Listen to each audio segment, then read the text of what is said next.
everybody. All Boris isn't here, and we are flying by the seat of our pants today. Hello and welcome to No SeaB, a Grand Strategy podcast. This is for the week of the 24th of November, 2021. Happy Thanksgiving week if you are in the U.S. If you're a Canadian, I don't know, you should have had Thanksgiving at a better time. I forgot. It was like 2 months ago. It was a while back. Yeah, I'm Len. I'm your host. I'm here with Rose. Hey there. And with Lambert, who heroically put together the stream overlay from scratch, basically right before we started recording. Yeah, well, that was my own fault because I deleted it and then I found it in my recycle bin because that thing's got things in from like a year ago. Probably empty that at some point, but now I kind of don't want to. You still get credit for it.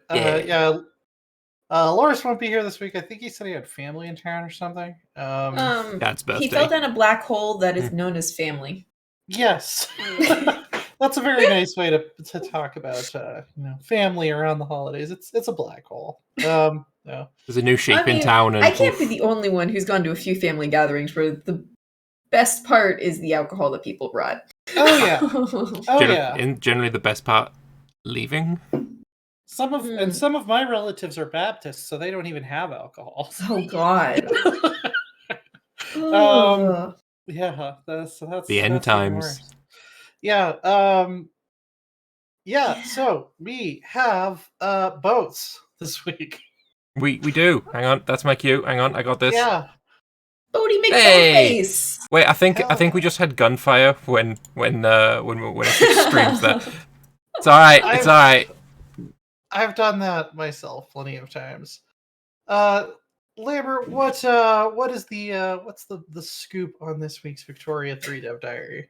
So, in the previous Dev Diaries, Fronts and Generals and Concept of War, we learned about how warfare is very, very different, and you don't have units on the map. Navies are somewhat similar to that, as in you're not going to be individually building individual boats, like you do in every other Paradox game other than CK3, because that game we don't need boats. Yeah. Am I one of the few people that doesn't mind the fact that there's no boats in CK3? Yes. I feel like with countries like Venice, it's kind of important. Yeah. It's probably not for most countries, but I'd like to see It's Crusader Kings, and one of the big parts about getting all of the Crusaders to the place where we're supposed to be crusading is, like, finding enough boats for them to the point where, with Venice and Genoa, like, having to purchase their ships. Between CK2 and that. CK2, you had to actually have your boats unless you randomly hired a mercenary group that had boats. And there were some that were only boats, but they were hard to find. Yeah, but now everyone has boats. Like, it's getting your Crusaders over to the Holy Land is, like, not even an issue that you need to worry about. You just, like, walk onto the water. It's like, I don't know. Anyway, Victoria 3, though, boats are a different kind of thing, because they're made in your shipyards, but they don't, like, you don't get to, like, click on them and move them and, gather them all up in one place and then float them around in one place. Instead, they are a little bit like EU4's missions. You don't have as many missions as EU4, but you can basically set them all underneath an admiral, and then that admiral can have one of 4, hopefully on release 5 different missions, and they kind of work in pairs. So you've got Intercept, where you can find hostile navies around your strategic regions, friendly coastlines, and intercept them and hopefully sink them. Patrol is where you can get your ships to patrol on a shipping lane, and then if you see anyone who is convoy raiding, which is another one of the missions you can do, then you can hopefully sink them. Convoy raiding is where you do damage to your enemy's shipping lanes by basically sinking their supply ships, which is pretty important in that's how trade works, is through supply ships. And then finally, you've also got Naval Invasion, which is sort of the counterpart to Intercept, I think, where basically you're opening up another front by navally invading somebody, and then you've now got another front with your armies. Hopefully, on release, there will also be blockade, but that is not in the game when they wrote the dev diary. That's basically how military-esque ships work. But like I said, there was also the supply lanes and the convoy ships, which are basically anytime you're doing any trading, be it within your own country or be it with, say, taking porcelain from China, for example, that costs a certain amount of convoy ships. And the amount of convoy ships that you have versus how many you need determines your efficiency at trading. And you want to have that at 100%, because why would you not, 100% is better. Yeah, it seems like kind of I don't know, maybe somebody in chat can correct me if I'm wrong here, but... We just had a good point from Jolie. The Vicky 3 Navy system reminds me of the one in Hoi 4. The only difference is that you replace Sea Zone with shipping lane. Right. So yeah, kind of the impression I got is that convoys basically serve the purpose on water that infrastructure does on land, where like if you only had like 85% convoy coverage or something between two regions that are not connected by land, you would only be able to get like 84% of the goods from that region to market. I think that's how it works. I vaguely think so as well. Sound logic. Yeah. By the way, that is a much more up-to-date map of Africa than the last one we saw. They have added a lot of new tags. Yeah. Most of them, the ones that are not colored in, are decentralized societies. But, unplayable until we get a DLC that lets you play them, I guess. Yeah, but there's quite a few like around Lake Victoria. There's a lot of playable tags. It looks like quite a few in the Horn of Africa. Zulu are playable. The Orange Free State in South Africa is playable. I mean, if you compare it to Victoria 2 without any mods, so no HPM or whatever, like one of the only African tags you could play in vanilla, and I use the term vanilla to include the DLCs, because if you don't play with the DLCs, you're mad. The only one that you had in Africa was Sokoto. With the DLC. Yeah, but I know there's some people who think, that vanilla means no DLCs, and, well, I mean, you're wrong. But Sokoto was, like, the only tag that you had that I can recall. I mean, obviously Ethiopia as well, and Egypt and such, but Sub-Saharan, definitely it was, like, just Sokoto. Leo said the Zulu were playable. Were they playable then? Honestly, I played vanilla like once, and then I was all HPM from then on. Yeah. They might be, but I don't know if you need a mod or not. I can't remember. It's interesting to see. I only played Korea and the US in Vicky 2. And I have a grand total of 9 hours, so... I love Vicky 2. It's interesting to see like countries that are like really like major regional powerhouses in EU4, like Air, that are considered decentralized in I think it's less about how powerful they are and more about how well the mechanics of Vicky 3 support that style of country. Sokoto may have been more centralized and therefore able to be represented by the systems in Vicky 3, but Air and Adaga and all the others that are like non-colored in there may just be like the mechanics don't work, which is, I think, a really good way of doing things, to not have them playable until they're fleshed out enough with a DLC to make them work. Because, I mean, one of the big problems that CK2 had with the Horse Lords is that kind of gameplay just did not suit the game. And it kind of broke the game, I think. Yeah. Black Ninja and I had a conversation on it back. The last in-person PDX Con. It's Stockholm. Yeah. Oh, Berlin.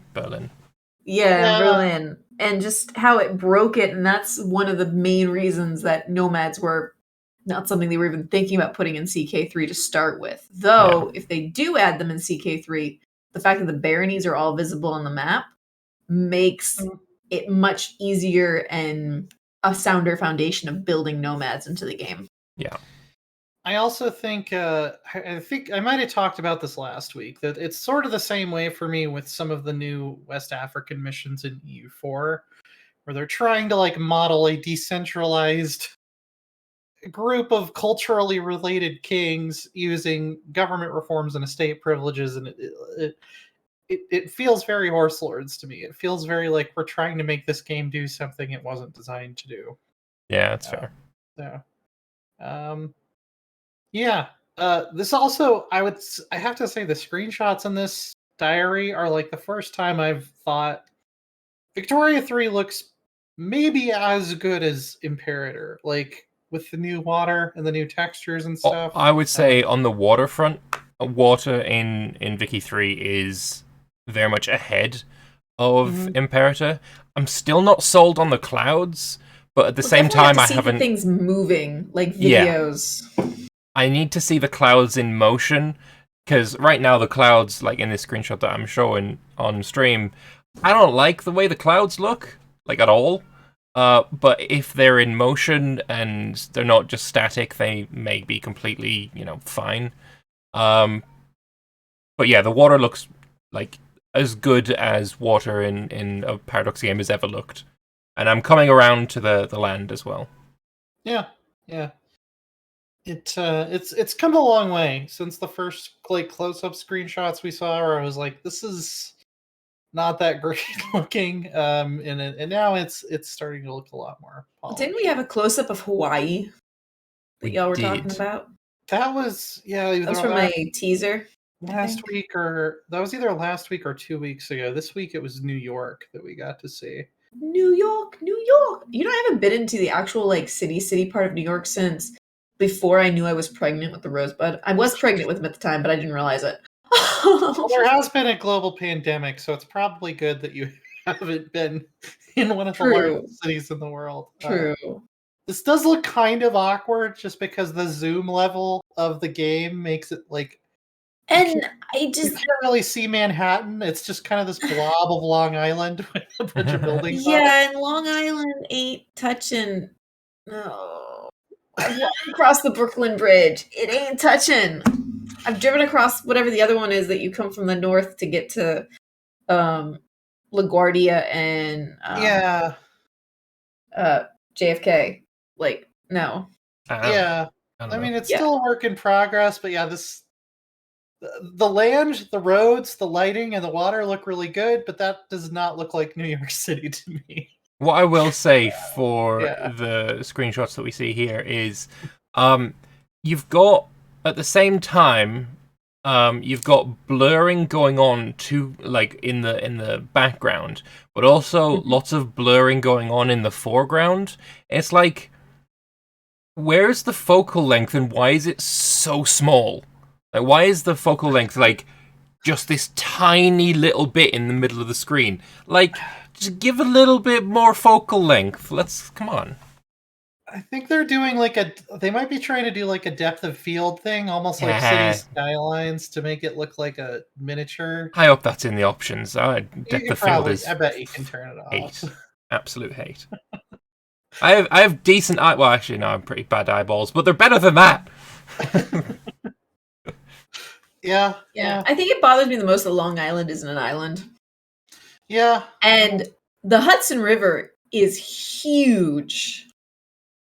It takes several minutes to drive across the Tappan Zee Bridge. like most cities aren't square like that. Like, yeah, but it's an American city. All your cities are fucking blocky, square, boring New York pieces is built of crap on this peninsula that's like this weird V that goes up. Yeah, and at this point, people were only congregated down at the very tippy point. So if anything, it should be a triangle. Yeah, Denver's kind of like a weird oval. Like it's even cities like Houston, or not Houston, I'm thinking of Dallas, that like basically are just like plopped in the middle of the plains and spread out in all directions. They start to look kind of like a spider web a little bit, because like the buildings will like follow the major highways and stuff, and then they'll build more housing in between them and stuff like that. But yeah. But yeah, it's work in progress, so we'll see what it looks like in the final thing. I'll definitely nitpick Colorado. Can't I'm sure. possibly be worse than Colorado in Victoria 2, where it's 3 provinces of plains and 1 province of hills, even though you have to go to Alaska to find higher mountains on this continent. Yeah. Are the isn't it the Rockies that the one that's like on the East Coast? I learned No, the Rockies recently. are right in the middle. Oh, those are the ones. What are the one that's Appalachians Mountains? Which I don't know which one. Appalachians are the east, yeah. Yeah. Yeah. Apparently, those are the exact same mountains on the exact same mountain chain as the Scottish Highlands. It's the same thing. It is the same tectonic plate crushy, spready shit that created both. Like, it's the same mountain chain. I had no idea. That's interesting. Huh. They do look similar. Yeah, because they're kind of more rounded. Yeah, it's just, I think there's a bit more erosion gone on in Scotland than there has been in America. Yeah, the glaciers. It was higher up. It got closer to the glaciers. I don't know, something like that, probably. Is one of the theories.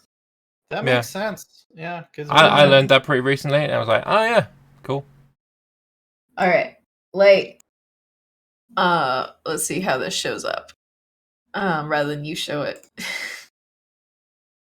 Here is New York from the 1800s. Oh god, hang on. Can I make that bigger if I do that? Sure, there we go. Well, Rose is now New York. Except this is, for some reason, west is on the top of the page here. Like it's sideways. Well, compasses hadn't been invented yet. It started out as just Lower Manhattan, right? And then like the other boroughs were other cities that eventually got absorbed into New York City. Well, you can see here that this is Manhattan down here at the tip with the triangle part. And then you can see the grid system as it sort of staggers off because they were planning it. But Central Park is up in that, there's like that squiggly sort of center in the middle. Yeah. I've seen illustrations of what it looked like in like the 1700s, where like half the island was still wilderness. This is where Central Park is. Like it's, but this is the Hudson River all along the top here. Like it's almost as wide as the city in the narrow parts. Like So I mean, it really is an island. You can see the dark shading. Let's see if I can get it. There's that, like, if you go all the way to the other side, it literally is an island. Like, it's the island of Manhattan. It's an island. Right. You have I mean, it's called Long Island, so I would, I mean, that's... No. Long Island's not this. Oh, it isn't? Oh. This is not Long Island. This is Manhattan Island. Oh, I didn't know that was a thing. Sure. Long Island is, you see this part down here, this land? Oh, that long one? This, where there's like, this looks like a happy face or something weird there. I don't know what's going on. But that... 2 of the boroughs are on Long Island, right? Is it? Yeah, there's Brooklyn and Queens too, I think. I think it's Queens and Brooklyn, but I don't know New York City that well. But yeah, like this is Long Island over here. It wasn't. There was a ferry to get across. Like, so New York is on like 3, or the city itself is on like 3 or 4 different islands, because there's Staten Island too. I knew that one. Staten Island's out in the bay. Yeah. It's a little different. So I guess it would be hard to like show the exact geography of it at Victoria 3 zoom level, but I think I could probably do better than Long Island being connected to the mainland, and then New York is just a big square that's plopped down on the end of it. So we'll see. We'll see what it ends up looking like. I think we had one other teaser from Wiz as well, which I was not able to really get much from. There we go. Maybe Lambert will have a better guess. Different conscription laws, but they don't say what they do. I can't guess. I'm not allowed to guess because I know. Oh, right. I'm not allowed. Yeah. Yeah. I mean, I could guess what each of these do, but it's weird that they don't tell us what they actually do in the screenshot. I'm sure we'll find out tomorrow. Indeed. Yeah. But what if I wanted to conscript someone to like go find cool artifacts for me? I mean, I guess you need an adventurer then. Sounds like the right person for the job. What's going on in CK3 this week, Rose? We learned another way to get cool artifacts for our court. So, as I mentioned here, we have, we've had before that you can commission pieces, or you can find someone that has an inspiration and they come to you and say, hey, can I make this for you? I have a grand idea. And you say, sure, I'll give you money. But this is a little different. This person doesn't want to make you something. They want to go find you something. They want to go find you a magical helm. They want to go get you a cool sword from India while you're the King of England because you need a cool sword. I mean, everyone needs cool sword. That's, yeah. This is a RPG Quest Giver Simulator 2022. Sure. You're the king that sends the RPG hero off on the adventure to find the magic artifact. Exactly. And what's cool is you can tell them, hey, bring me something from an exotic animal, or I want a trinket, or give me like a tapestry or artwork, or you can go the dangerous route and just say, I trust your instincts. Bring me something great. But the thing about that is there's a small chance that they'll actually find one of the mythical artifacts. What are some examples of mythical artifacts? What are we talking about here? They told us Excalibur's got to be there. I think the one they show in the dev diary is the Ark of the Covenant. If you scroll down a little bit more, yeah, we have the Ark of the Covenant down there, which they were specific. Like the movie. They were specific to say that like these might not actually be real, but the bonuses you get are based on the fact that people think they're real. Mm-hmm. Because they don't want it to be as like directly supernatural as CK2 was. But is you meaning if someone opens this, there's a good chance they're not going to melt? You won't know until you open it. So that's true. Wait, you opened my Ark of the Covenant? Well, now you're going to melt. I also have a brass bull. Mm-hmm. That's clearly what it means. Advantage in provinces with the same cultural heritage seems a little bit odd. I think that would make more sense if it was combat advantage in provinces with the same religion group. Because I feel like regardless of their culture, anyone that follows an Abrahamic religion is going to be like, oh shit, that's the Ark of the Covenant. Like, it would make sense that like only other Basques are going to believe that this is the real Ark of the Covenant. If it's a bonus to being able to find it, you could kind of think that it's easier to, search around in a country if you can actually talk to the locals and not have to bring a translator along with you. No, it's that if you own it, you get +5 combat advantage. Oh, the advantage from actually province that shares your cultural heritage. But I feel like it should be +5 combat advantage in any province that follows an Abrahamic religion. Like that would make more sense to me. So I don't know. Maybe every culture has its own Ark of the Covenant, and they're like, "That's not the real Ark of the Covenant." Well, the king of Silesia has the real Ark of the Covenant. We don't buy it. So, I mean, like have we talked about there being multiple foreskins of Jesus laying around? Yeah, I believe we have. Yeah, I actually think that might have been an episode. Yeah. So. I was about to say good lord then, but that would not. No. Opposite. Bad lord. Stop growing it back, just get it chopped off again. It's awful. What is wrong with you? A long tradition of blasphemy on this podcast. Yeah, I mean, I'm an atheist. You are pagan. I don't know what Rose is. I'm agnostic. So yeah, we're just blaspheming all over the place. Oh, it's all good. And Loris is a man of the cloth, of course. He just likes the buildings. Man's an architecture nerd. Yeah.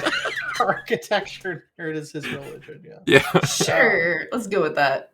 Yeah. So Praise the mortar upon which this building stands.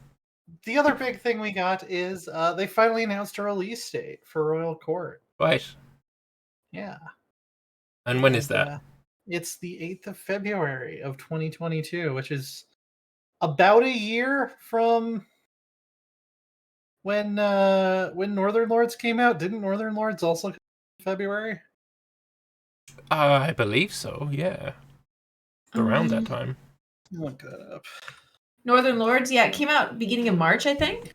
Okay. It got announced in February because I've got a video from like the March second week of 16th. February or something, speculating what the first DLC will be. So not quite a year. I am disappointed it's not February 14th.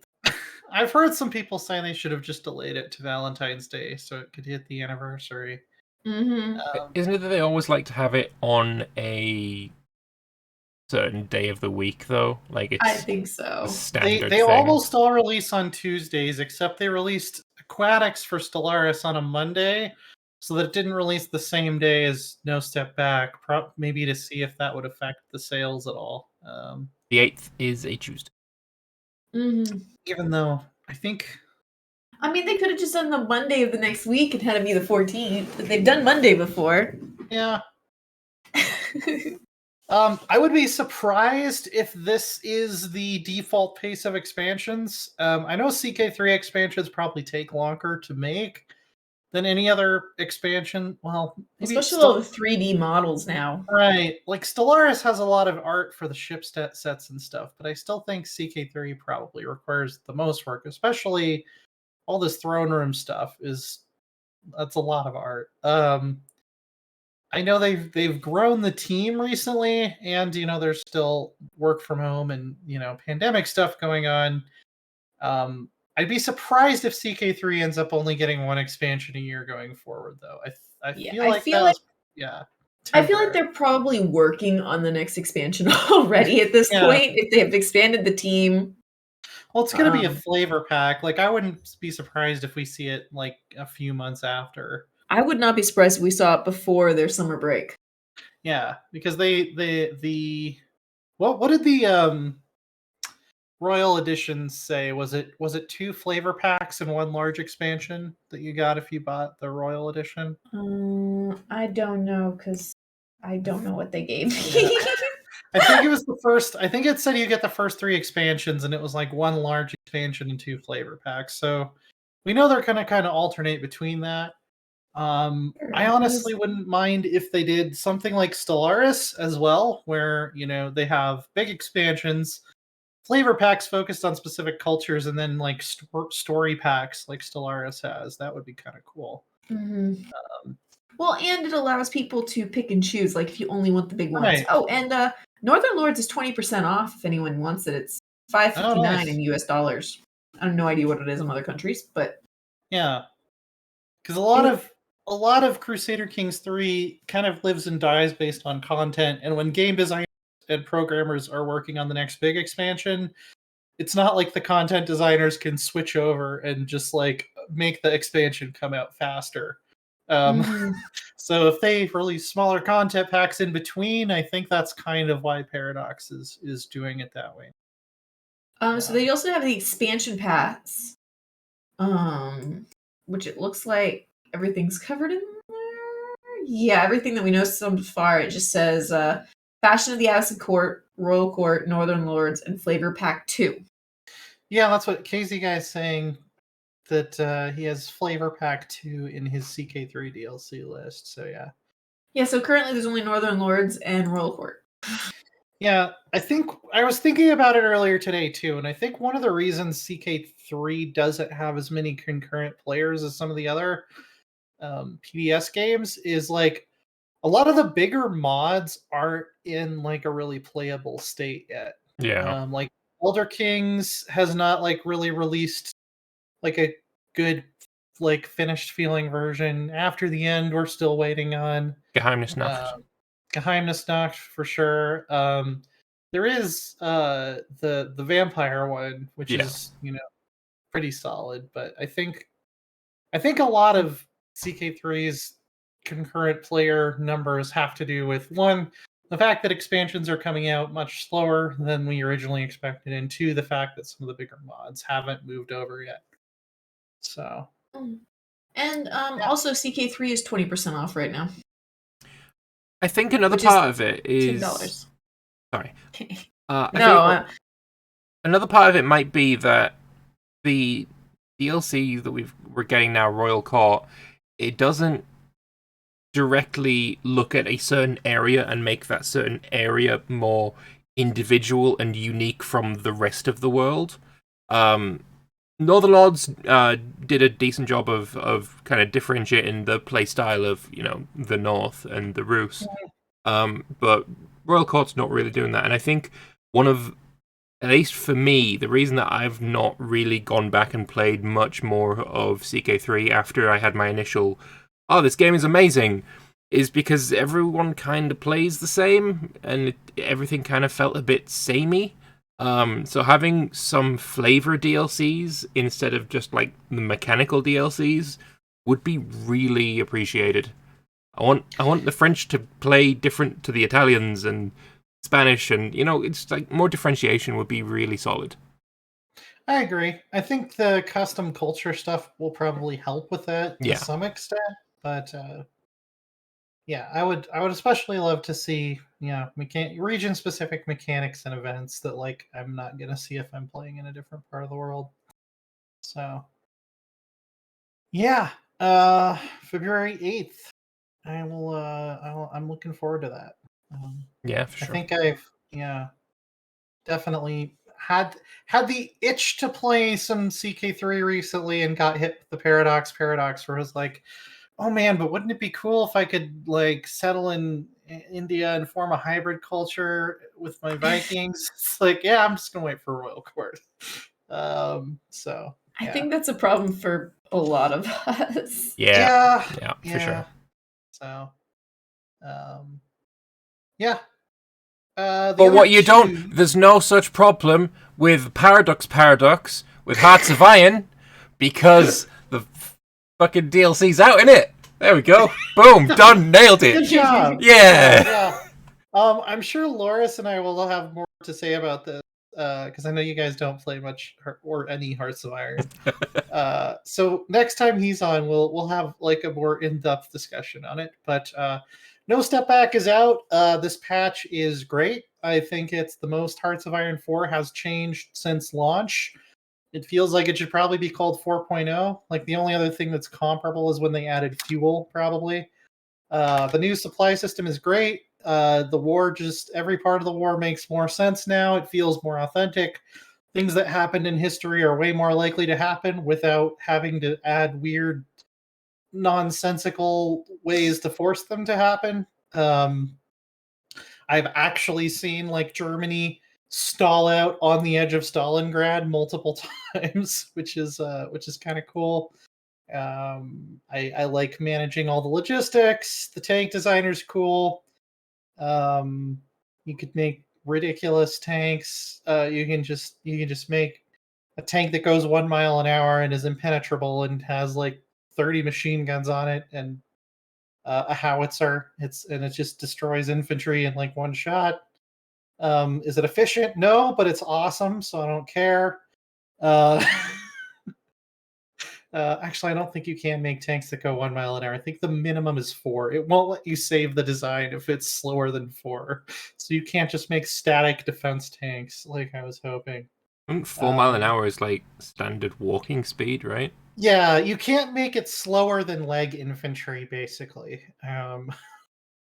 So it's kind of a matter of you want to put as much armor on it as you can without dropping below 4, and then beef up the engines to the point that they don't tank your reliability. So obviously I haven't played it. Chances are I probably won't, because Hearts of Iron's just not my thing. But I have heard nothing but good things about it from people who like Hearts of Iron. That it changes the way that they think about warfare, and that they, instead of we'll just push to the river and whatever, it's I need to take this logistics hub which is that's more historical. Taking the Yeah. areas where supplies are running through, so you're basically being able to encircle pockets of enemies without actually truly encircling them, because if you take away the railway hub that is supplying them, then they're gonna run out of supply. I've heard really good things and really happy players. The game's just still not for me. It's like I did one of my favorite runs, which is Communist South Africa, where you do like the crusade against colonialism focus, and it was like I was fighting Portugal. I was losing because there's no supply in the Congo. I built railroads up through the Congo, and then I basically took over all Africa because I had supplies and they didn't. It's great. Normally, when a new Hearts of Iron 4 expansion comes out, I will play like one game as a country that got a focus tree, and then it's like, oh, I'll go back to Kaiserreich, or I'll go back to Old World Blues or whatever. This patch, I played a game of vanilla, and then right after I finished that, I started another one, and then right after I finished that, I started another one. So that should tell you how much I've been enjoying this particular patch. We'll talk with Loris about it more next week. Patch notes are out. What the patch notes really mean should be out either today or tomorrow. I want to make sure they're up for people to read over the Thanksgiving break. But, very good DLC, very good patch. If you like Hearts of Iron, it's a good week to be a Hearts of Iron fan, I think. Also, at this point, anybody who is like complaining that Hearts of Iron 4 is a dumbed down baby game and that they like Darkest Hour better or whatever, at this point you really are just talking out of your ass, because this game is so complicated. That's part of the reason I'm not going to pick this up. I just don't have enough time to relearn Hoi 4 at this point. Yeah, it is definitely one of those like the Apocalypse patch for Stellaris, or the Art of War patch for EU4, where it's like, well, time to relearn the game. And there aren't a lot of like they didn't add like a new pop-up video that I could see to explain the supply system, so I just figured out through trial and error. Trains bring supplies from your capital to supply areas. Trucks bring them from supply hubs to people who are fighting. That's like the very short version. But, yeah. Supply good, no supply bad. Yeah. You want lots of trains. It's just like real life. You just want lots and lots of trains. That's the new meta. Loris absolutely approves of that message. Yeah. It's trains are the meta now. So please welcome your new choo-choo overlords. Choo-choo overlords. Choo-choo. Yes. Yeah. Speaking of overlords, how about underlords? Under the sea lords. It's aquatics. Wow. I want you to give that one a score out of 10. Look, Let's be friends. If the segue is good, it's not a good segue. It has to be awkward, and that's just I don't make the rules. I'm just following the rules. You know. Valerkin gave it a 5. That's I'll take a 5. Generous, I think. Leo gave you a shoehorn award. I don't even know what that is, but I'll take it. When you shoehorn something in, is that not an expression in Europe? I don't know. Oh yeah, it's shoehorn. Yeah, okay, fair enough. Yeah. Yeah, no, I just whatever. Oh, 1 out of 10 segue. Unsub, unfollow, blocked, and banned. Wow. Oh. James, so buddy, what? The Steam Autumn Sale just started. Oh. That's what we were seeing. Oh, okay. Like Stellaris here, 75% off if you don't have it and you want to pick it up for $10. So yeah, it's the Aquatics patch. We've talked about it for many weeks. I've played one game so far, about 100 years in or so. I've played one game too. It just wasn't as the Aquatics. It's nothing life changing. I think it's. I like playing as fish people. That's cool. Their civics are cool. It's not like anything we really haven't seen before, but I like the flavor. I also hate the puns. Because I mean, this is just awful. This is actually terrible. There was a dev Q&A. Obviously, we missed it because this was like a week ago. On the official Stellaris Discord. I hate it. Wait, I what feel are like they? DJ's writing all of these. Oh, Fish, that was- shell, cod. Just stop. What? No. Official is so bad that I couldn't even figure out what they were going for. Literally fish. I was like trying to figure out: is it awful? Is it shoal? Is it? They could have shell? done No. fish shoal as well. They could have had both. Oh yeah. It would have still been bad though. Thanks, I hate it. Yeah, as Tanya said, it sounds very DJ. Like It he's does. coming up with all of these. Yeah. And I bet he laughed as he was writing it. But he had a big old giggle to himself. I did notice some people were talking on Twitter about how the AI seems a lot more competent this patch, which I did get absolutely annihilated by the AI, which doesn't happen very often. So it might be that they've finally fixed the issues that the AI has with, someone who knows the economy, please help me, my family is dying. Yeah, DJ was probably having a whale of a time. Oh god, I hate it. Please stop. Yeah. Yeah, I mean, in this update, the patch note, whatever. AI improvements. AI empires are now better at picking buildings, districts, terraforming, and starbase modules and buildings. They'll also build Ecumenopolis and stuff. Yeah. As Alfred is saying, we improved the AI in 3.0 and in 3.1 and in 3.2. Yeah, that seems about right. Yeah. Yeah, I mean, it's just AI++, right? That's all you do with your with your updates. Yeah, it's just AI++. you just go into how AI smartness in the INI and you just turn it up. Yeah, basically. You just change it from like a 2 to a 3, and then that makes the AI smarter. You don't want to go above 10 because then they might take over the world, and then that's a bad idea. So never put it above 10. I mean, it's one of Asimov's laws, isn't it? Like you can't go over 9. Yeah. Yeah. Mm-hmm. So, I wish I had more to say. I want to spend more time with it, but I've spent a lot of time on EU4 and OI4. I mean, you just can't do more than a deep dive once.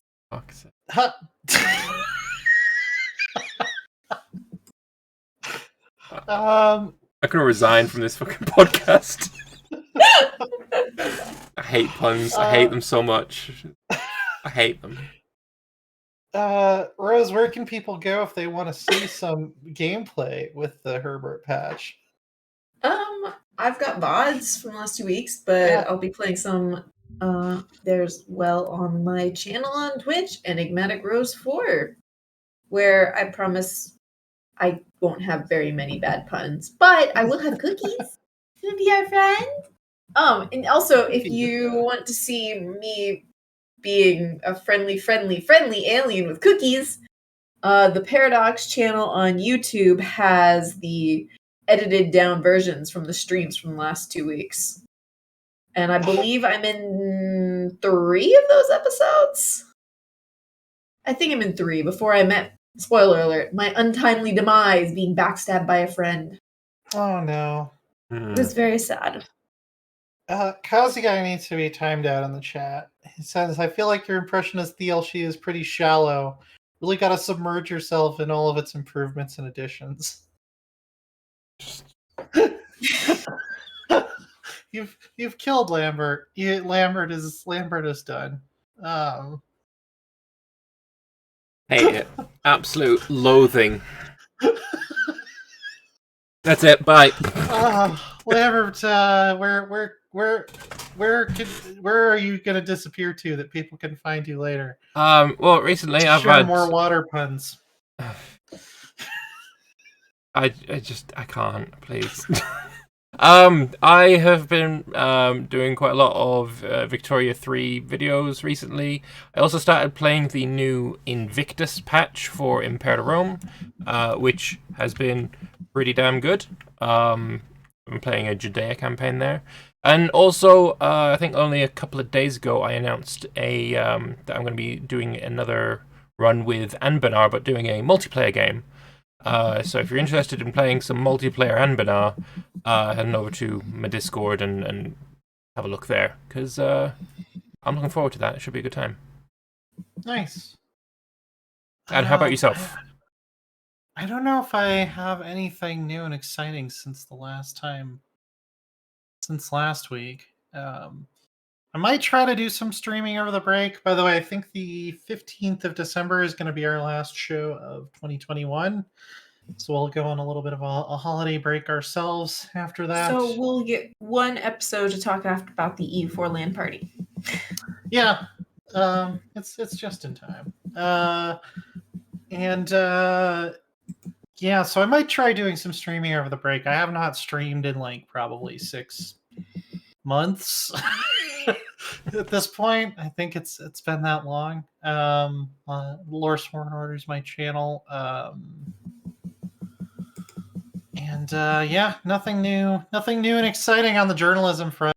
I've been playing a lot of E4, a lot of Hoi 4. I tried a really stupid thing with the tank designer where I just made the cheapest light tank you can possibly make, and was like, I'm just gonna do an all tank army. I'm just gonna do a tank swarm army where instead of infantry divisions, I just have light tank divisions. Did you name the tank T-32, T-34, something like along those lines? I think the T-32 might have been a real tank. I'm not sure. No, I actually called it the Hornet because they were very small and very fast. Leanna. What? Agamade has just offered up as a golden episode title. No CE. Agamade, I give you so much praise as like an absolute wizard at modding and all that. Don't make me rescind that. You're losing all of your credit with Lambert right now. Yeah, it's gone. It's gone. I'm done. Yeah. What else have I been up to? Oh yeah. I tried a Comanche game in E4 with the new patch because they've rebalanced natives to where you can't have like a wandering mega city that is larger than Paris just roaming across the plains of North America. Feels pretty balanced. I got killed by Britain at the end, which is historically accurate. So yeah, it's you can still kind of tech up and keep up if you try, but it feels like you have to try really hard, which is kind of how it should be. Trying hard. What's this nonsense? Yeah. I have to try out the Soviets now, even though, like, I don't know. I'm not sure that I really like playing as large nations in Hoi 4. Like, honestly, it's too much of a headache. I'd rather play as like South Africa or New Zealand and just be like, I have 8 really good divisions and I'm gonna go help. I'm gonna help out wherever I can. Or like some of the medium-sized ones, like Romania is really fun because they have like so much oil that's how I did my tank swarm. Was I just played as Romania because fuel. So it's like, yeah. I don't know anything else interesting. This is kind of a short episode. Anything else interesting happening? And I mean, here's a question. Yeah. You know how in Stellaris all the DLC are on the side of the screen, right? Uh-huh. What happens when we run out of room? Stellaris too. I think that actually did happen in EU4, and they just changed the UI to make more room for. Yeah, it kind of like zigzagged down so that DLC icons. Yeah. It's not gonna. I'm sure they'll work out a way of fixing it. It's not going to be an issue. I apparently need to get a bigger screen. Or just smaller icons. Yeah. I mean, it's not going to be an issue. It's going to be fine. Oh yeah, Warhammer 3 did reveal the Nurgle roster, but that's also probably something we want Loris around to talk about. He does love himself Because some Nurgle. he Whereas is I'd the be like, Nurgle fan. Nurgle's my least favorite Warhammer Yep. god. So I'm like, that's definitely dying. And no, that's it. I just don't like factions that are themed around like poison and disease. That's never been my thing. I hate like weapons that do poison damage or like poison spells. Like Clan Pestilence was crap as well. For aquatics, that one of the name groups we got is like pirate. It is. Style. Yeah, there's definitely a pirate themed name list. Asteroid ambushers. I couldn't figure out what, because there's also one that like just seems like human names, and I'm sure it's a meme of some kind, but I couldn't understand what it was. Reginald Lovelace. It's Hermione Sackville. It sounds like romance novels. Yeah, like is that supposed to be like the Horatio Hornblower name list? There. Yeah, Nameless 2 is pirates. Nameless 1 is just standard alien gobbledygook. Nameless 3 is kind of, but it's also like Heavenite Sufet, Emerald Sufet. It's like it's sort of Englishy. Then number 4, we've got Orange Fleet, Turquoise Fleet, ISS Vanquisher, Isabella Beaumont, Charles Illingworth. Kind of feels like Freedom Victorian, like the Age of Sail. Yeah, I guess, yeah. Mm-hmm. I'm not saying the Age of Sail was in the Victorian era, but in the Victorian era, they romanticized the shit out of the Age of Sail. Oh, Aquatics Name List 1 is just Welsh. Look at how many L's are in there. There's a lot of double L's. I'm pretty sure it's just Welsh. Yeah. So... What do y'all think about the fact that apparently on the review build, the aquatic trait didn't cost anything? It was just added on and now it costs. Oh yeah, because it broke all the empires that I made. I didn't even realize that until someone who was watching streamers pointed it out. I feel like it doesn't give you enough of an advantage that it should cost a point. Or that they should like make the disadvantages on non-wet worlds worse so that it doesn't have to cost a point. I don't know. Fish out of water kind of thing. So if you're like, even if it was just anything that is dry, like you would have big penalties for being on arid, dry, and I can't remember what the third one, savanna. I don't remember. We'd have big penalties for those. I think would be a fair trade-off. Yeah, that would make sense. Lord Tartarus is saying there are rumors of Chaos Undivided in Warhammer. I don't think they're going to do that, but they are majorly working Warriors of Chaos, and I think Warriors of Chaos are going to be like the Chaos Undivided faction, basically. I mean, yeah, I think they're going to... There won't be a Warriors of Chaos in Warhammer 3. I think it will be renamed as well. Could be. With Archeon being the big bad of it, you'd have, your standard guys. But I also really want them to add Be'lakor, because I don't know if you've seen Bellacor's new model from Games Workshop. I don't know if it's new anymore. It's like a year old, maybe. God, it's such a fucking gorgeous model. Love it. Fantastic. I'm looking Tanya, they are saying you get big penalties, but it feels like it should be worse. Like, I have the game up right now. And so aquatic gives you plus 30% housing usage on non-wet worlds and minus 20% habitability. It feels like maybe it should be like doubled, like 60-40 or something. Yeah, that would make sense.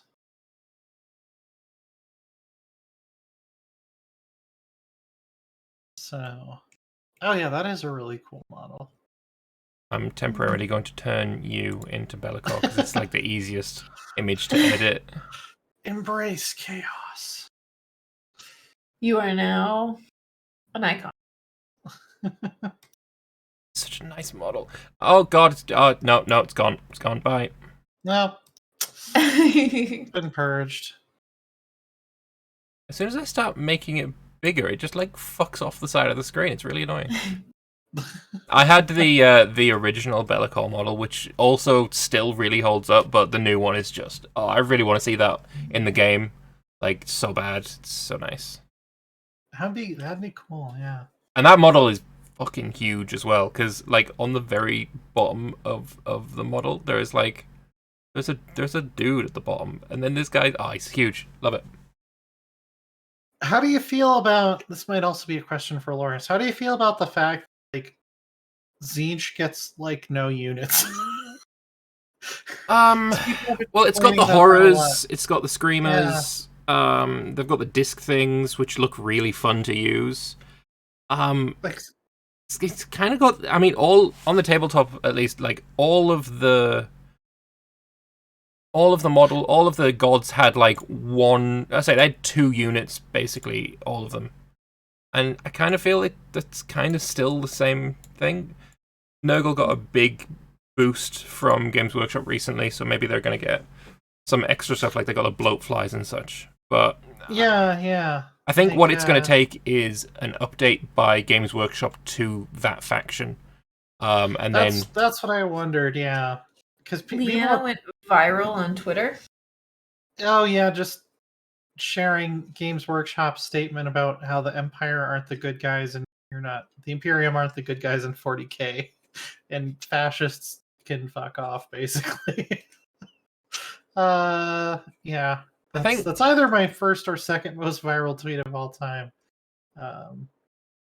But for me, obviously, I don't consider the Imperium the good guys. No, but they are the most relatable guys. Like that's true. And I think that's kind of where people are like mixing up relatable and good guys, because everyone wants to be the good guy of their own story, right? And I think every faction has something about them that is relatable, or not, if not relatable, but understandable. Like, if the best villains in TV and movies are the ones where you can understand their motivations. And that goes for all of the factions in 40k as well. It's why the Necrons were updated to have an actual backstory. Some people didn't like that, some people liked that, but there was that motivation there that gave them a lot more background and flavor. And like the same is true for the Space Marines and the Imperial Guard and just the Imperium in general. Like there's a motivation there. Does anyone else in chat as lost as I am here? Honestly, the whole story of the Imperium it's a tragedy rather than like I don't think calling it fascist is accurate, but it is a satire of all of the worst parts of humanity, and right. So but some like all fan bases have really awful people in them from time to time. So this is just 40k's been around a long time, and there's a lot of really shitty people that follow it. So. Yeah. Well, I think that's probably a good time to wrap up. Shitty people can fuck off, and that's the moral of the story. I think Loris and I are going to split up all of the unedited episodes for the break so we can get them out to you faster. But they are getting uploaded to YouTube as soon as we go offline here, and I get it transferred